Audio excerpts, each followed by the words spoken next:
Hello बच्चों, हम लोग आज से न्यू चैप्टर स्टार्ट कर रहे हैं फिजिक्स 12 का।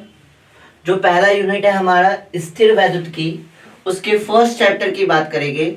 और फर्स्ट चैप्टर है हमारा विद्युत आवेश एवं विद्युत क्षेत्र। ये जो सेशन है 2024 से 25 का सेशन है, जो हिंदी मीडियम के बच्चों के लिए दिया जा रहा है, जहां हम लोग 12 के एक एक चैप्टर को बहुत डिटेल देखेंगे और चीजों को समझेंगे। तो स्टार्ट करते हैं बच्चों। हमें पता है कि हमारे 12th में जो आपके बुक है फिजिक्स के, वो कितने हैं? वो 2 है। वो कितने बुक है बच्चों? 2 बुक है। तो फर्स्ट बुक की जो बात कर रहे हैं हम लोग, पहले फर्स्ट बुक को देखेंगे। और फर्स्ट बुक जो है वो है,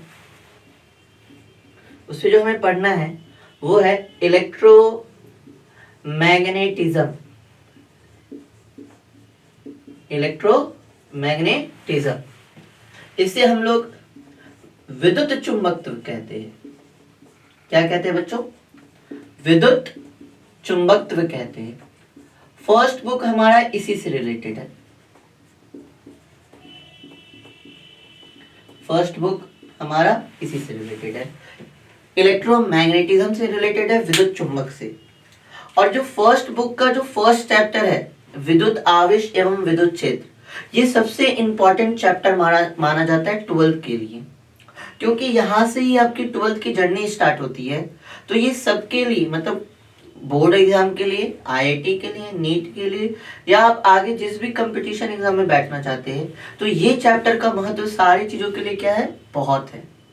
तो इस चैप्टर को इन डिटेल देखेंगे, चीजों को समझते चलेंगे, साथ ही साथ नोट्स बनाते चलेंगे। तो स्टार्ट करते हैं।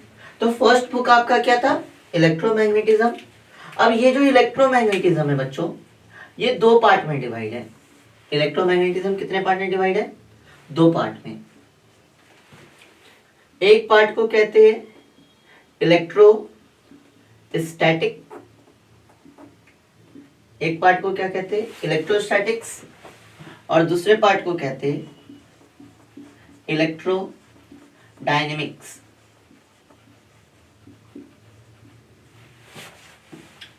इलेक्ट्रोस्टैटिक्स को बोलते हैं स्थिर वैद्युत की, स्थिर वैद्युत की।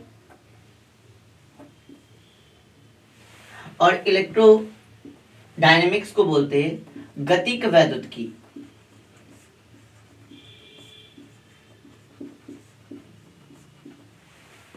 अब इन दोनों में अंतर क्या है? इलेक्ट्रोस्टैटिक्स मतलब स्थिर वैद्युत की, और इलेक्ट्रोडायनेमिक्स मतलब गतिक वैद्युत की में जो अंतर है उसकी बात करते हैं। सबसे पहली बात, ये जो इलेक्ट्रोमैग्नेटिज्म है या जो हमारा फर्स्ट बुक है, उसका जो आधार होगा, मतलब जो हमें पढ़ना है सबसे ज्यादा, वो किसके बारे में पढ़ना है बच्चों? आवेश के बारे में। किसके बारे में पढ़ना है? आवेश के बारे में। ठीक है, आवेश को हम लोग क्या कहते हैं? चार्ज। हमें किसके बारे में पढ़ना है? चार्ज। मतलब इलेक्ट्रोस्टैटिक्स में भी चार्ज के बारे में पढ़ेंगे, और इलेक्ट्रोडायनेमिक्स में भी किसके बारे में पढ़ेंगे? चार्ज के बारे में। बट दोनों में थोड़ा सा चेंजिंग है। यहाँ जो चार्ज के बारे में स्टडी करेंगे, तो यहाँ पे जो चार्ज होगा आपके किस फॉर्म में होगा? रेस्ट फॉर्म में।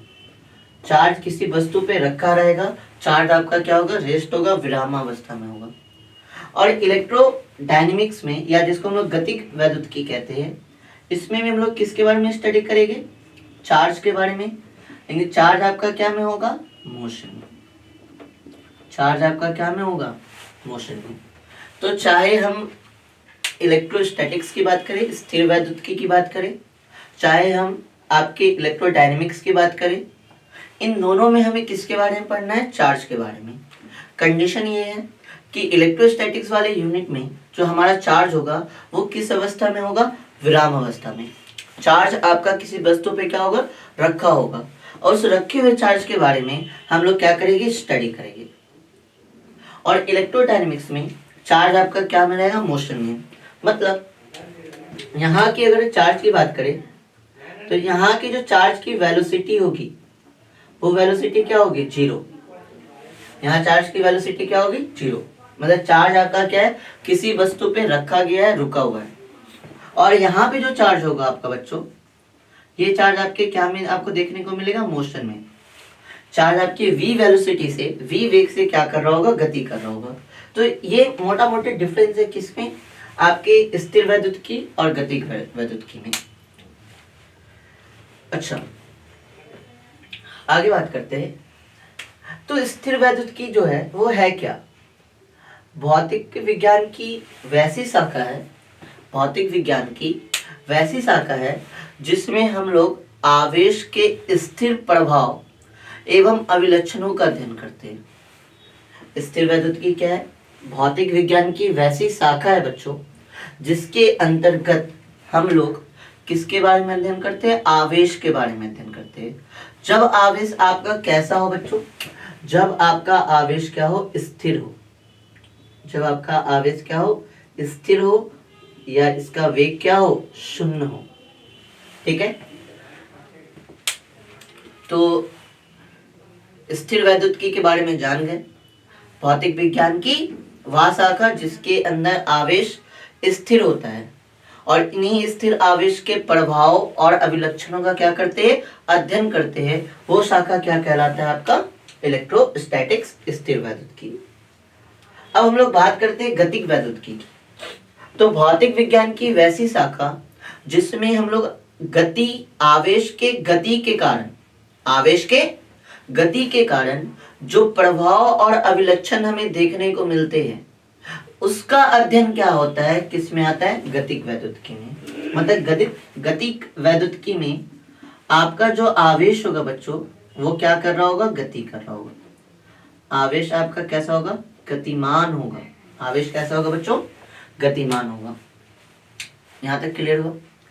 स्थिर वैद्युतिकी क्या है, गतिक वैद्युतिकी क्या है, ये क्लियर हो गया। ठीक है, अब हम लोग आगे बढ़ते हैं। हमने क्या बताया कि ये जो आपका इलेक्ट्रोमैग्नेटिज्म है, विद्युत चुंबकत्व है, जो फर्स्ट बुक में हमें पढ़ना है, वो सब कुछ कहाँ से स्टार्ट हो रहा है, आवेश से। सारा का सारा कहानी जो बच्चों स्टार्ट हो रहा है वो कहाँ से स्टार्ट हो रहा है, आवेश से। तो सबसे पहले ये जानना होगा कि आवेश है क्या बच्चों, ये मोस्ट इंपॉर्टेंट है। आवेश क्या है, सबसे पहले हमें क्या जानना होगा, ये जानना होगा कि आवेश है क्या। तो उसके बारे में बात करते हैं। इसको इरेज करें, आप लोग स्क्रीनशॉट ले सकते हैं, इरेज करते हैं।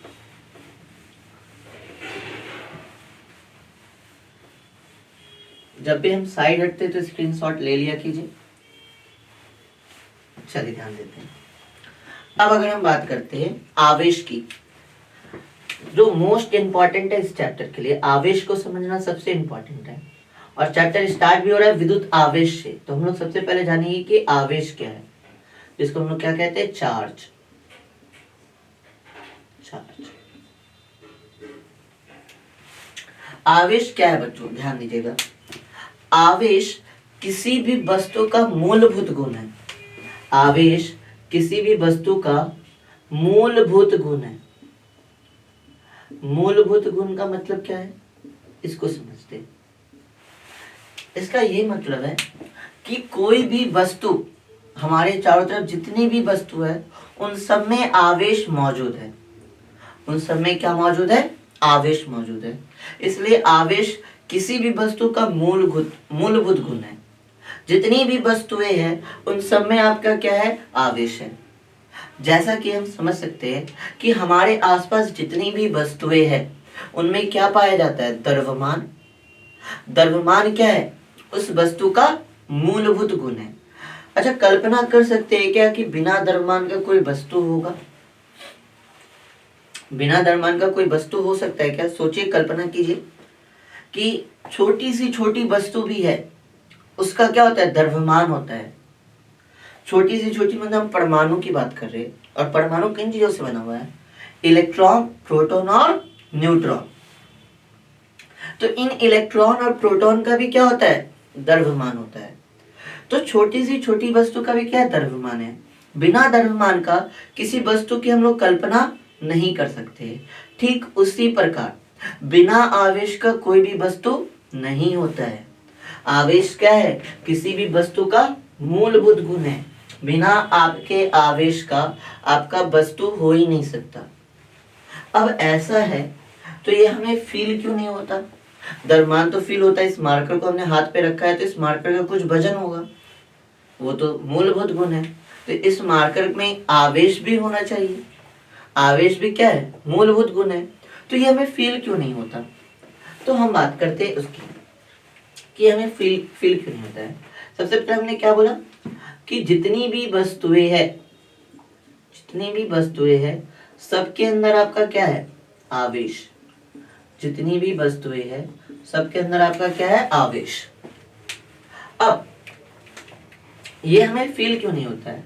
अब ये जो वस्तुएं है वो किन चीजों से मिलकर बनी है बच्चों, जितने भी हमारे साइड आसपास जो भी वस्तुएं है वो किन चीज से मिलकर बनी है, परमाणुओं से। ये मार्कर हो गया, ये बोर्ड हो गया, ये सारी चीज क्या से मिलकर बने, परमाणु से। और परमाणु किन चीजों से मिलकर बना है बच्चों, तो परमाणु के बारे में जानते हैं कि परमाणु इलेक्ट्रॉन, प्रोटॉन और न्यूट्रॉन से मिलकर बने हैं। परमाणु किन चीजों से मिलकर बने हुए हैं, इलेक्ट्रॉन, प्रोटॉन और न्यूट्रॉन। इलेक्ट्रॉन पे कैसा चार्ज होता है, नेगेटिव चार्ज। प्रोटॉन पे कैसा चार्ज होता है, पॉजिटिव चार्ज। और न्यूट्रॉन पे तो कोई चार्ज ही नहीं होता। न्यूट्रॉन पे आपका कोई भी चार्ज नहीं होता। तो अब ये भी पढ़े हैं कि किसी परमाणु के अंदर आपका क्या होता है, number of electron is equal to क्या होता है, number of proton. Number of electron is equal to क्या होता है, नंबर ऑफ प्रोटॉन। अब ये जो मार्कर है ये बना है परमाणु से। परमाणु बने हुए किससे, इलेक्ट्रॉन, प्रोटॉन और न्यूट्रॉन से। इलेक्ट्रॉन पे होता है नेगेटिव चार्ज और प्रोटॉन पे होता है पॉजिटिव चार्ज। तो इस मार्कर के अंदर जितने भी परमाणु होंगे उसके अंदर क्या पाया जाएगा, उसके अंदर पाया जाएगा आपका इलेक्ट्रॉन और प्रोटॉन। उसके अंदर क्या पाया जाएगा, इलेक्ट्रॉन और प्रोटॉन। अब ये जो इलेक्ट्रॉन और प्रोटॉन है इस पे जो नंबर होती है, नंबर ऑफ इलेक्ट्रॉन और नंबर ऑफ प्रोटॉन क्या होती है, किसी परमाणु के अंदर सेम होती है। अब सेम होने के कारण जितना नेगेटिव चार्ज है उतना ही क्या होता है, पॉजिटिव चार्ज। जितना भी नेगेटिव चार्ज है उतना ही क्या होता है, पॉजिटिव चार्ज, जिसकी वजह से ये एक दूसरे को क्या कर देते, कैंसिल कर देते। ये नेगेटिव चार्ज पॉजिटिव चार्ज को क्या कर देते हैं, कैंसिल कर देते हैं। और ये ऑब्जेक्ट हमें क्या ऐसा महसूस होता है, न्यूट्रल। मतलब ये हमें लगता है कि ये उदासीन है, इस पे कोई चार्ज नहीं है। बट एक्चुअल में ऐसा नहीं है बच्चों। हमारे आसपास जितनी भी वस्तुएं है उसमें चार्ज है, उसमें आवेश है, बट फील क्यों नहीं हो रहा है, क्योंकि उसके अंदर नंबर ऑफ इलेक्ट्रॉन और नंबर ऑफ प्रोटॉन दोनों क्या है, बराबर है। मतलब ऋण आवेश और धन आवेश दोनों बराबर होते हैं, जो एक दूसरे को बच्चों क्या कर देते हैं, कैंसिल कर देते हैं। इस कारण किसी वस्तु पे हमें आवेश नहीं पता चलता है। तो ये एक गुण हो गया कि आवेश किसी वस्तु का क्या है, मूलभूत गुण है। तो जितनी वस्तु है उनमें आवेश होता है। आवेश का एक और, तो आवेश जो है बच्चों, आवेश है जो है ये क्या करता है, आवेश करता है, आवेश विद्युत क्षेत्र को,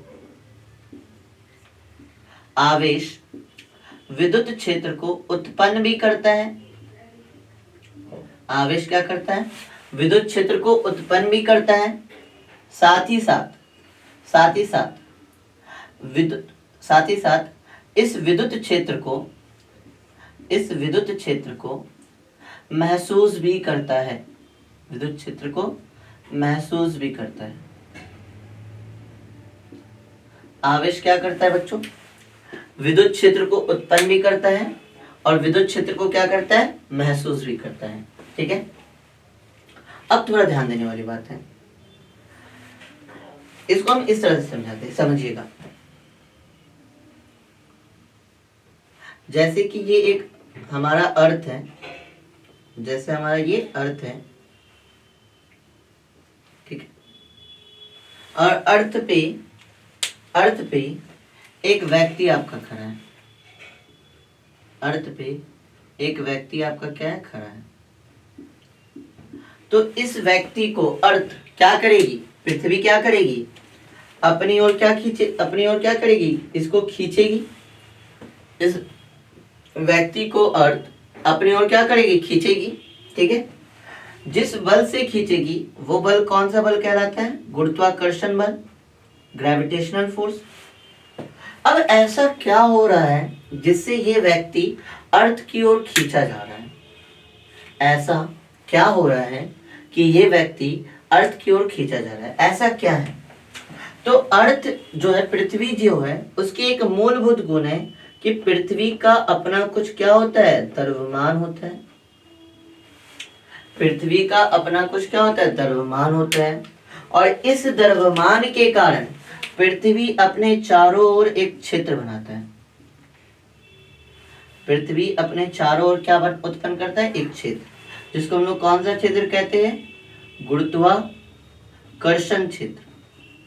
पृथ्वी अपने चारों ओर क्या बनाता है, गुरुत्वाकर्षण क्षेत्र। अब ये जो व्यक्ति है, अगर वो इस गुरुत्वाकर्षण क्षेत्र के अंदर है तो वो पृथ्वी की ओर क्या होगा, खींचा जाएगा। पृथ्वी उसे क्या करेगी, अपनी ओर खींचेगी। तो इस व्यक्ति में ऐसा क्या है जो पृथ्वी उसे अपनी ओर खींच रही है, तो उस व्यक्ति में भी क्या है, आपका द्रव्यमान।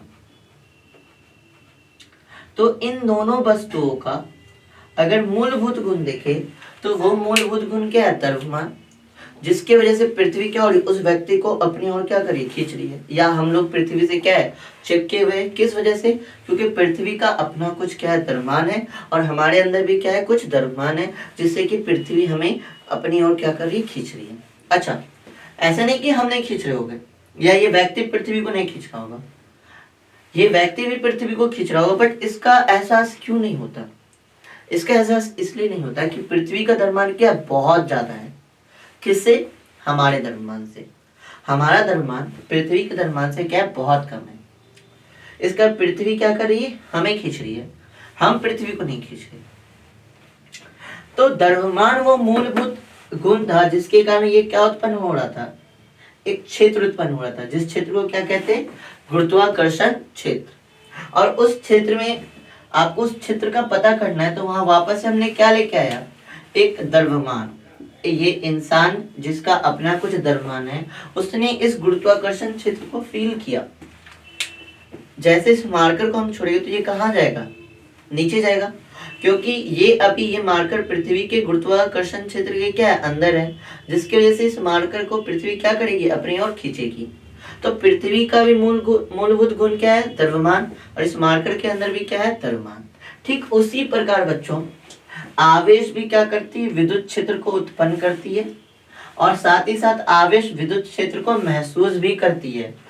तो ये जो क्षेत्र है, चाहे आपका गुरुत्वाकर्षण क्षेत्र हो गया, चाहे आपका चुंबकीय क्षेत्र हो गया, या चाहे आपका विद्युत क्षेत्र हो गया, ये काल्पनिक है, ये हमें दिखती नहीं है, लेकिन इसको हम फील कर सकते हैं। आप ऐसे समझ सकते हैं, एक चुंबक को, एक क्षण चुंबक के चारों तरफ क्या बनता है, चुंबकीय क्षेत्र। एक क्षण चुंबक के चारों तरफ क्या बनता है, चुंबकीय क्षेत्र। और इस चुंबकीय क्षेत्र के पास जब दूसरे चुंबक को लेकर आते हैं, तो ये दूसरे चुंबक को क्या करता है, या तो आकर्षण करता है या तो प्रतिकर्षण करता है। तो चुंबक ही क्या उत्पन्न कर रहा है, चुंबकीय क्षेत्र, और इसको महसूस भी करना है तो हम क्या लेके आते हैं, एक दूसरा चुंबक लेके आते हैं। ठीक उसी प्रकार बच्चों एक आवेश ही आपका क्या उत्पन्न कर रहा है, विद्युत क्षेत्र, और उसी आवेश को जब उस विद्युत क्षेत्र में किसी दूसरे आवेश को लेके आते हैं, तो हम उस विद्युत क्षेत्र को क्या कर सकते हैं बच्चों, महसूस भी कर सकते हैं। तो ये कुछ आपका पॉइंट था आवेश को लेकर। ठीक है, आवेश किसी वस्तु का मूलभूत गुण है जो विद्युत क्षेत्र उत्पन्न भी करता है और विद्युत क्षेत्र महसूस भी करता है। तो ये थे आवेश। अब आवेश के बारे में कुछ और चीजों के बारे में जानेंगे बच्चों, इसको इरेज कर रहे हैं।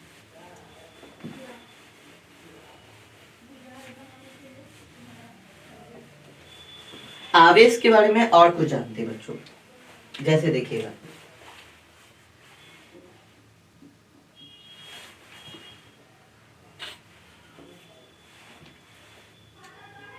इसे Q, स्मॉल q या कैपिटल Q द्वारा प्रदर्शित किया जाता है।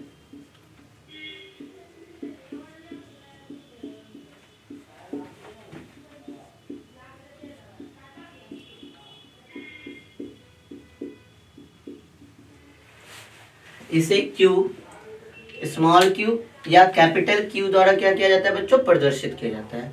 आवेश को जो प्रदर्शित करते हैं हम लोग या तो स्मॉल क्यू से या तो कैपिटल क्यू से। अब हमने 10th क्लास में एक फॉर्मूला पढ़ा था, 10th क्लास में एक फॉर्मूला पढ़ा था करंट का। क्या फॉर्मूला पढ़े थे, याद होना चाहिए सारे बच्चों को। I is equal to Q upon में T, I is equal to Q upon T. आया याद? विद्युत धारा का जो फॉर्मूला था वो था I is equal to Q upon T. तो यहाँ से Q इज इक्वल टू क्या आ जाएगा बच्चों, I T. Q is equal to क्या हो जाएगा, आई टी। जहां Q क्या है बच्चों, Q है आपका आवेश, I क्या है विद्युत धारा और T क्या है टाइम। इससे हम इसके मात्रक को लिख सकते हैं, आवेश का मात्रक लिख सकते हैं, इसका एसआई मात्रक, इसका एसआई मात्रक। देखिए करंट का जो एसआई मात्रक होता है वो होता है एम्पियर। करंट का एसआई मात्रक क्या होता है बच्चों, एम्पियर। और टाइम का जो एसआई मात्रक होता है वो होता है सेकंड। तो आवेश का एसआई मात्रक क्या हो गया, एम्पियर सेकंड। आवेश का एसआई मात्रक क्या हो गया, एम्पियर सेकंड। और इसके बराबर ही एक और आपका एसआई मात्रक माना गया है जो वैज्ञानिक के नाम पर है, वो क्या आपका मात्रक है, कूलाम। आवेश का एसआई मात्रक क्या हो गया, कूलाम। नोटेशन क्या लेते हैं, कैपिटल सी। तो याद रखना है आवेश का एसआई मात्रक क्या होता है, कूलाम। जितने ही बच्चों यूनिट आ रहे हैं, एसआई मात्रक आ रहा है, बीमा आ रहा है, फॉर्मूला आ रहा है, उन सबको अच्छे से हाईलाइट कीजिएगा। उनसे आपके बोर्ड में बहुत सारे क्वेश्चन पूछते हैं, डायरेक्ट फॉर्मूला से, डायरेक्ट एसआई यूनिट से और बीमा से क्वेश्चन पूछते हैं, तो इन सबको हाईलाइट कर लीजिएगा। तो आवेश का एसआई मात्रक क्या हो गया बच्चों, कूलाम। आवेश का एसआई मात्रक क्या हो गया, कूलाम। आगे बात करते हैं इसकी बीमा। आवेश की बीमा क्या होगी, क्लास 11th में बीमा लिखने सीखे होंगे। करंट क्या है, फंडामेंटल क्वांटिटी है, फंडामेंटल क्वांटिटी है। तो करंट का जो बीमा होता है वो होता है ए। करंट का बीमा क्या होता है, ए। और टाइम की जो बीमा होती है बच्चों वो होती है टी। टाइम की बीमा क्या होती है, टी। तो आवेश की बीमा क्या हो गई, ए टी। याद रखना है आवेश की बीमा क्या होती है बच्चों, ए टी। आवेश की बीमा क्या होती है, ए टी। आगे बात करते हैं, यह एक अदिश राशि होती है, यह एक अदिश राशि होती है। हमने क्लास 11th में बच्चों ये पढ़ा है कि दो प्रकार की भौतिक राशियां होती है, एक अदिश और दूसरा सदिश। अगर 11th नहीं पढ़े है फिर भी कोई दिक्कत नहीं है, हम समझते हैं अदिश राशि क्या है। अदिश राशि बच्चों वैसी राशि होती है जिनमें केवल और केवल आपका क्या होता है, परिमाण होता है, परिमाण होता है, परिमाण होता है। अदिश राशि वैसी राशि होती है जिनमें केवल और केवल क्या होता है, परिमाण। इसमें दिशा नहीं होती है, इसमें दिशा नहीं होती है, इनमें केवल और केवल क्या होता है, परिमाण। तो आवेश के बारे में इतना कुछ जाने। हालांकि इसके मात्रक के बारे में बच्चों हम लोग और डिटेल में बात करेंगे थोड़े टाइम बाद। आवेश के मात्रक में और भी बातें करेंगे, इनके सीजीएस मात्रक को देखेंगे, है ना। तो ये सारे पॉइंट आपको याद होने चाहिए। आवेश का नोटेशन क्या है, क्यू। इसका एसआई मात्रक क्या है, कूलाम। इसकी बीमा क्या है, एटी। और यह कैसी राशि है बच्चों, ये है अदिश राशि। नोट कर लीजिए, नोट कर लीजिए यहाँ तक जल्दी सा, ठीक है, हो गया। इरेज करते हैं।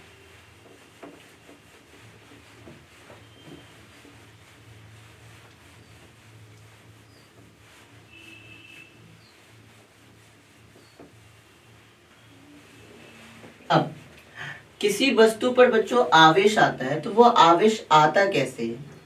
अभी तो ये न्यूट्रल है, लेकिन हमने एक बचपन में खेल खेला है। क्या खेला है कि पेन या स्केल को अपने ड्राई हेयर में क्या करते थे, रब करते थे, लगड़ते थे, और लगड़ने पे क्या करके लेके आते थे, छोटे छोटे कागज के टुकड़ों पे लेके आते थे। और वो कागज के टुकड़े क्या होते थे, यहाँ पे क्या हो जाते थे, चिपक जाते थे, जिससे हमें बोलते थे कि आपका क्या हो गया, जादू हो रहा है, कागज खुद पे खुद चिपक रहा है।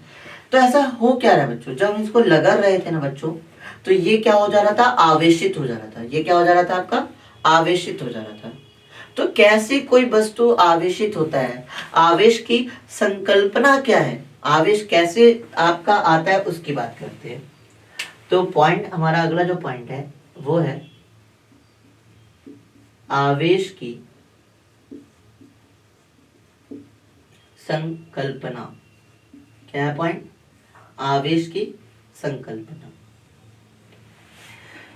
सबसे पहले और जो सबसे इंपॉर्टेंट है वो ये बात है कि आवेश की जो संकल्पना है वो इलेक्ट्रॉन के आधार पर होती है। इलेक्ट्रॉन के आधार पर, इलेक्ट्रॉन के आधार पर होती है। आवेश की संकल्पना कैसे होती है बच्चों? इलेक्ट्रॉन के आधार पर। आवेश की संकल्पना कैसे होती है बच्चों? इलेक्ट्रॉन के आधार पर। याद रहेगा, आवेश, किसी वस्तु को जो हम लोग आवेशित करते हैं वो किस आधार पर करते हैं? इलेक्ट्रॉन के आधार पर। कैसे? आइए उसको समझते हैं। थोड़ा सा आपका केमिस्ट्री में हम जा रहे हैं। जैसे हम लोग पढ़े कि सोडियम एक तत्व है। सोडियम एक तत्व है जिसका परमाणु संख्या कितना होता है बच्चों? 11। जिसका परमाणु संख्या क्या होता है? 11। और इसका इलेक्ट्रॉनिक विन्यास क्या होता है बच्चों? 281। इसका इलेक्ट्रॉनिक विन्यास कितना होता है बच्चों? 281। ये क्या कर रहा है बच्चों? अब सोडियम जो है ये क्या होना चाहता है बच्चों? स्टेबल होना चाहता है, ये अस्थाई होना चाहता है। जितने भी तत्व है वो सबके सब क्या होना चाहते हैं? अस्थाई होना चाहते हैं। तो अस्थाई होने के लिए इसके बाह्यतम कक्षा में, सोडियम के बाह्यतम कक्षा में 8 इलेक्ट्रॉन होना चाहिए। परंतु सोडियम के बाह्यतम कक्षा में कितने इलेक्ट्रॉन है? 1। अब ये स्टेबल होने के लिए 1 इलेक्ट्रॉन को क्या कर देता है? त्याग देता है। और हमें पता है कि जितने इलेक्ट्रॉन का त्याग होता है उतना पॉजिटिव चार्ज आता है। तो इसने 1 इलेक्ट्रॉन का त्याग किया तो इस पे एक पॉजिटिव चार्ज आ गया। अब कैसे हो रहा है ये समझिए। जब यहाँ पे देखा गया तो यहाँ पे नंबर ऑफ इलेक्ट्रॉन कितने थे बच्चों? 11। और नंबर ऑफ प्रोटॉन कितने हैं? वो भी क्या है? 11। जब इन्होंने 1 इलेक्ट्रॉन का त्याग किया, किस लिए किया? स्टेबल होने के लिए। किस लिए किया? स्टेबल होने के लिए। तो जब इन्होंने 1 इलेक्ट्रॉन का त्याग किया तो यहाँ पे नंबर ऑफ इलेक्ट्रॉन जो हो गया वो हो गया आपका 10। और नंबर ऑफ प्रोटॉन जो हो गया बच्चों वो हो गया 11। तो 1 इलेक्ट्रॉन के त्याग होने से इलेक्ट्रॉन में क्या आ गई? कमी। इलेक्ट्रॉन में क्या आ गई? कमी। और प्रोटॉन तो एज इट है, 11 था, 11 ही। तो प्लस चार्ज की संख्या क्या हो गई है? ज्यादा। प्लस चार्ज की संख्या हो गई है ज्यादा और माइनस चार्ज की संख्या क्या हो गई है? कम। इस वजह से सोडियम पे कैसा आवेश आ रहा है? पॉजिटिव। मतलब इलेक्ट्रॉन के त्याग या इलेक्ट्रॉन की कमी के कारण कैसा आवेश आता है? धनावेश। कैसा आवेश आता है? धनावेश। कब? जब कोई वस्तु इलेक्ट्रॉन का त्याग या उस वस्तु में इलेक्ट्रॉन की क्या हो जाती है? कमी। तो आपका कैसा आवेश आता है? धनावेश। ठीक, एक और समझते हैं बच्चों। बात करते हैं क्लोरीन की। क्लोरीन परमाणु संख्या कितना है बच्चों? 17। इसका इलेक्ट्रॉनिक विन्यास कितना है बच्चों? 287। ये क्लोरीन में क्या होना चाहेगा बच्चों? स्टेबल। और स्टेबल होने के लिए ये बाह्यतम कक्षा में कितना इलेक्ट्रॉन पुराएगा? 8। बाह्यतम कक्षा में कितना इलेक्ट्रॉन पुराएगा? 8। अब 8 इलेक्ट्रॉन पुराने के लिए ये जो क्लोरीन है ये क्या करता है? 1 इलेक्ट्रॉन को क्या कर लेता है? ग्रहण। ये जो क्लोरीन है वो 1 इलेक्ट्रॉन को क्या कर लेता है? ग्रहण। जैसे 1 इलेक्ट्रॉन को ग्रहण करता है तो इस पे आ जाता है Cl-। क्यों आता है उसकी बात करते हैं। यहाँ पे अगर देखा जाए तो नंबर ऑफ इलेक्ट्रॉन कितना है और नंबर ऑफ प्रोटॉन कितना है? तो नंबर ऑफ इलेक्ट्रॉन भी 17 है अब भी, और नंबर ऑफ प्रोटॉन भी क्या है 17 है, जिसकी वजह से अभी क्या है ये न्यूट्रल है। जितना नेगेटिव चार्ज है उतना ही पॉजिटिव चार्ज है। लेकिन थोड़े टाइम के बाद क्या हो रहा है, ये स्टेबल होने के लिए क्लोरीन इलेक्ट्रॉन को क्या कर लिया ग्रहण, तो नंबर ऑफ इलेक्ट्रॉन कितना हो गया 18 और नंबर ऑफ प्रोटॉन अभी भी कितना है, प्रोटॉन में तो कोई चेंजिंग नहीं, नंबर ऑफ प्रोटॉन कितना है अभी भी 17, नंबर ऑफ प्रोटॉन अभी भी क्या है 17। तो यहां पे देखा गया कि इलेक्ट्रॉन की क्या हो गई है, इन्होंने क्या किया इलेक्ट्रॉन का ग्रहण किया, या हम बोल सकते हैं यहां पर इलेक्ट्रॉन की क्या हो गई वृद्धि हो गई, इलेक्ट्रॉन की क्या हो गई बच्चों वृद्धि हो गई, जिसकी वजह से इस वस्तु पर कैसा आवेश आ गया ऋण आवेश, इस वस्तु पे कैसा आवेश आ गया ऋण आवेश। तो आवेश की जो संकल्पना है बच्चों वो किस पे हो रही है, वो हो रही है आपका इलेक्ट्रॉन पे। आवेश की जो संकल्पना है बच्चों वो किस पे हो रही है इलेक्ट्रॉन पे, ठीक है।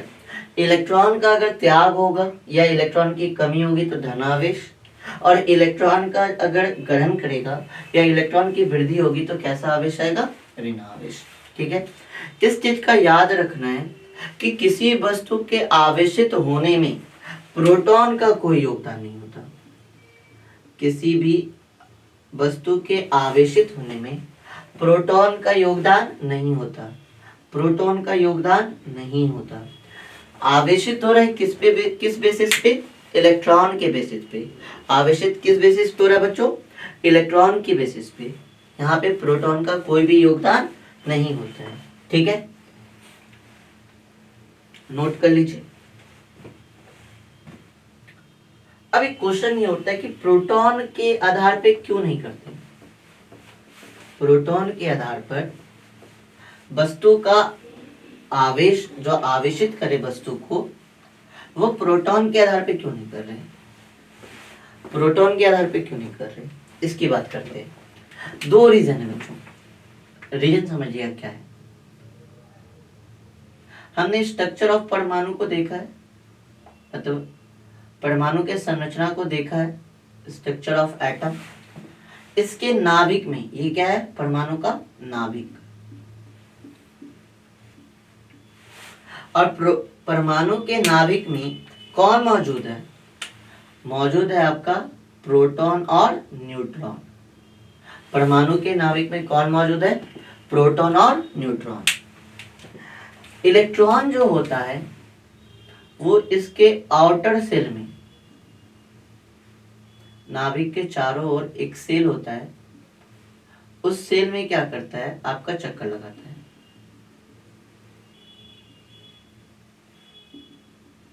ठीक है। आपका जो इलेक्ट्रॉन है वो नाभिक के चारों ओर क्या लगाता है चक्कर लगाता है, ऐसा कुछ। इलेक्ट्रॉन यहाँ पे क्या लगा रहा होगा नाभिक में चक्कर लगा रहा होगा।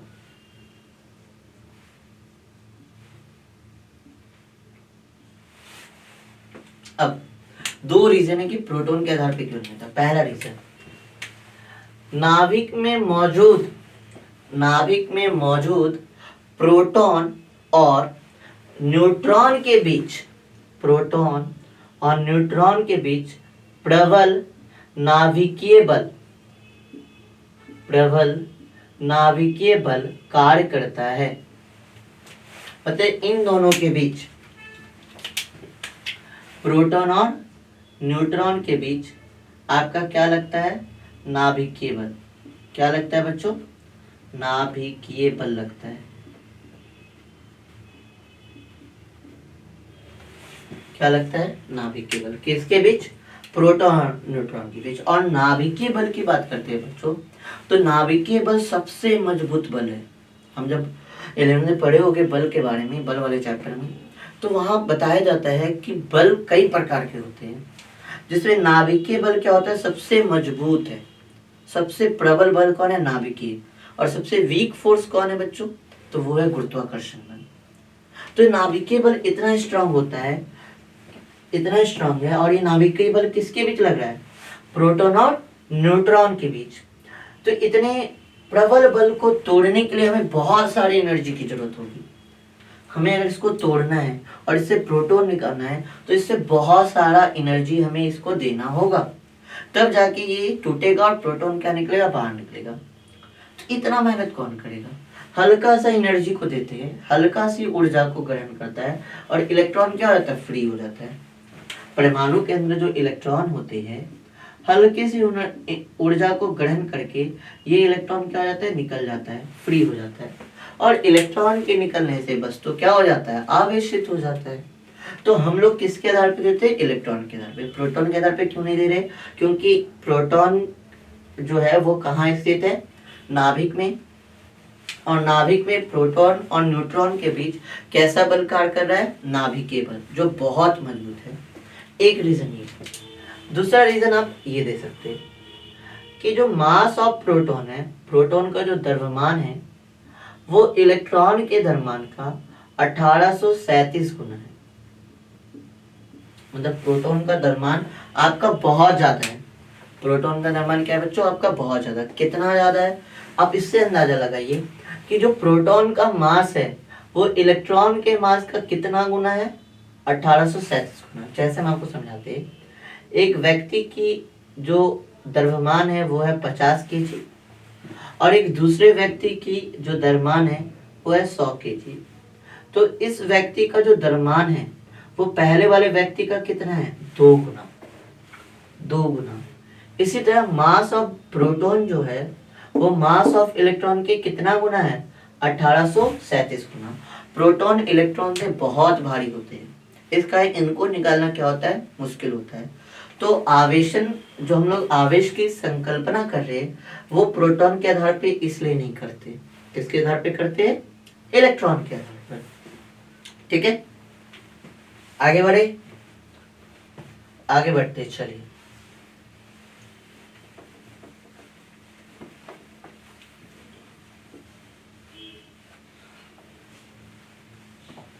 अब हम बात करेंगे आवेश के प्रकार पे। आवेश के प्रकार।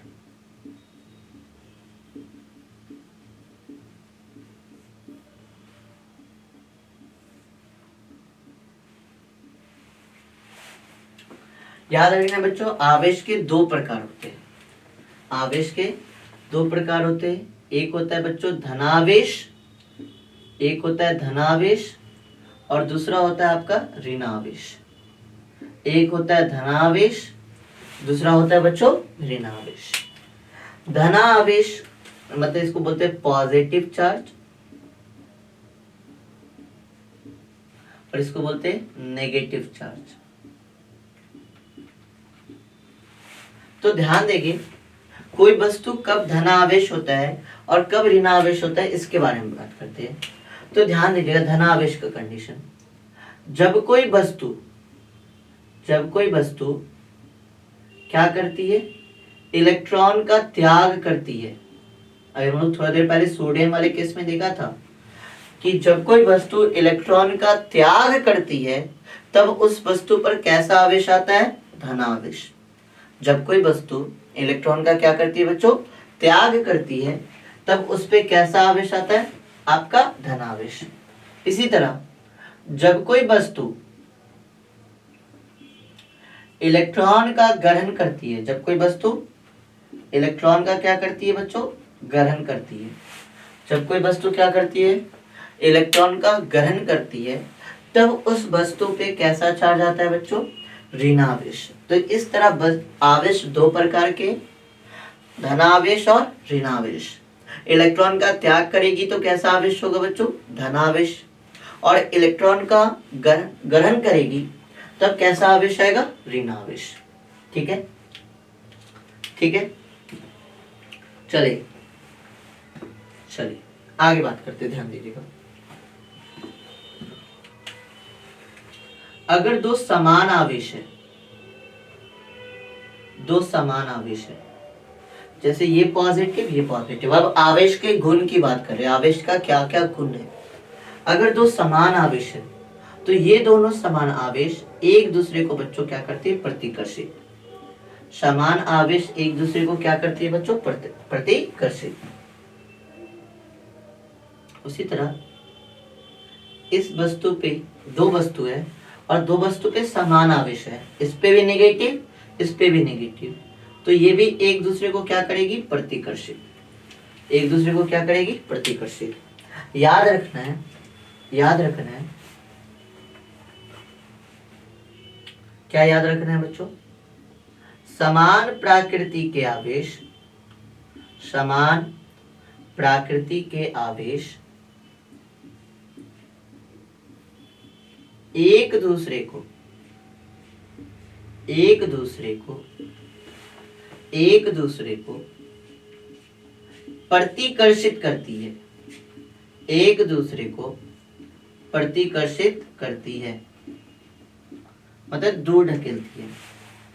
समान प्रकृति के जो आवेश होते हैं बच्चों, वो एक दूसरे को क्या करते हैं, प्रतिकर्षित करती है, दूर ढकेलती है, याद रहेगा। अब यही अगर विपरीत प्रकृति के आवेश होती, एक पॉजिटिव होता और दूसरा आपका क्या होता है, नेगेटिव, तो ये आपका क्या करेगा, एक दूसरे को क्या करेगा, आकर्षित करेगा, एक दूसरे को क्या करेगा, आकर्षित करेगा। विपरीत प्रकृति के आवेश एक दूसरे को क्या करते हैं, आकर्षित करते हैं। आप वैसा समझ सकते हैं चुंबक के जैसा, जो हम लोग क्लास 10 में पढ़े थे, समान ध्रुव के जो चुंबक हो रहे थे एक दूसरे को क्या कर रहे थे, प्रतिकर्षित, और विपरीत ध्रुव के चुंबक क्या करते हैं, एक दूसरे को आकर्षित। ठीक उसी प्रकार समान प्रकृति के आवेश एक दूसरे को प्रतिकर्षित करते हैं, जबकि विपरीत प्रकृति के आवेश, विपरीत प्रकृति के आवेश एक दूसरे को आकर्षित करते हैं, एक दूसरे को क्या करते हैं बच्चों, आकर्षित करते हैं, एक दूसरे को क्या करते हैं, आकर्षित करते हैं। ठीक है बच्चों, विपरीत प्रकृति के आवेश एक दूसरे को क्या करते हैं, आकर्षित करते हैं। ये पहला गुण है आवेश का, कि समान प्रकृति के आवेश एक दूसरे को प्रतिकर्षित कर रहे हैं और विपरीत प्रकृति के आवेश एक दूसरे को क्या कर रहे हैं बच्चों, आकर्षित कर रहे हैं। ठीक है, यहां तक नोट कर लीजिए, यहां तक नोट कर लीजिए, इरेज करते हैं। चलिए हम साइड हट जा रहे, देख लीजिए, नोट कर लीजिए।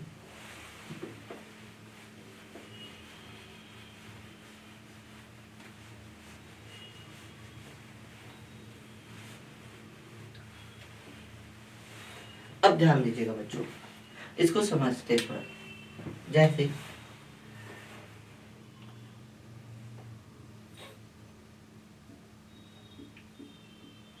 एक रॉड है जिसको हम लोग एक धागे के सहारे से बांधे हुए, धागे के सहारे से क्या किए हुए, बांधे हुए, ये लटका हुआ है धागे पे, और इस रॉड पे आपका कैसा चार्ज है, पॉजिटिव चार्ज। इस रॉड पे आपका कैसा चार्ज है, पॉजिटिव चार्ज। अगर हम एक दूसरे रॉड को लेकर आए, अगर हम एक दूसरे रॉड को लेकर आए और इस दूसरे रॉड पे भी कैसा चार्ज हो, पॉजिटिव चार्ज हो, इस दूसरे रॉड पे भी कैसा चार्ज हो, पॉजिटिव चार्ज हो, तो ये समान प्रकृति के आवेश हो गए। समान प्रकृति के आवेश एक दूसरे को क्या ढकेलेंगे, दूर ढकेलेंगे, प्रतिकर्षण। ये रॉड इधर ढकलाएगा और ये रॉड आपका इधर ढकलाएगा। फ्री कौन है घूमने के लिए, ये वाला, तो जो फ्री है वो तागे के सहारे क्या हो जाएगा, घूम जाएगा। तो ये वाला जो रॉड है ये क्या हो जाएगा, घूम जाएगा। क्यों, क्योंकि इन दोनों के बीच क्या हो रहा है बच्चों, प्रतिकर्षण। ये किधर घूमेगा, अगर रॉड ऐसे फ्री है तो ये इधर घूम जाएगा ऐसे, अगर ये फ्री है तो ये क्या घूम जाएगा, ऐसे घूम जाएगा। ठीक है,